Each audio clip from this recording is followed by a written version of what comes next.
বাসায় পাউরুটি আনলে পাউরুটিগুলো খাওয়ার পর প্রথমেরগুলো খুব মজা করে খায়, কিন্তু শেষে 2-1 পিস বেঁচে যায়। সেগুলো কী করে অনায়াসে এদিকে সেদিকে ফেলে রাখা হয়। তাই ফেলে না রেখে আমার মতো এভাবে চটজলদি বানিয়ে ফেলতে পারেন খুব মজাদার পাউরুটির পপকর্ন। তাই একটি ব্লেন্ডার জারে পাউরুটিগুলো দিয়ে মিহি করে একটি গুঁড়ো করে নিয়েছি। এদিকে বাঁধাকপি কুচি, পেঁয়াজ কুচি, ধনিয়া পাতা কুচি, লবণ আর কাঁচামরিচ কুচি, গাজর কুচি দিয়ে ভালো করে মেখে 1 চামচ বাটার, 1 চামচ ঘি দিয়ে ভালো করে হাত দিয়ে মলে নিচ্ছি। আর সাথে দিয়েছি সামান্য পরিমাণে হাতে পানি দিয়েছি, একটু ভালো করে মেখে এগুলোকে সুন্দর করে বল আকারে গোল গোল করে বানিয়ে নিয়েছি।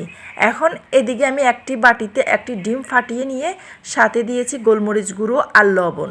এখন সব মিশিয়ে এখন ওই যে বলগুলো বানিয়ে রেখেছি সেই বলগুলোকে এক এক করে ডিম থেকে কোট করে তারপরে ব্রেড গামের মধ্যে কোট করে নিচ্ছি। এভাবে করে এক এক করে সবগুলো আমি বানিয়ে নিয়েছি।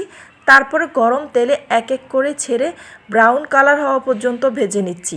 এভাবে করে বানিয়ে নিলে পাউরুটি আর অবহেলিত হবে না, খুব মজা করে সবাই খাবে, দারুণ একটা পপকর্ন।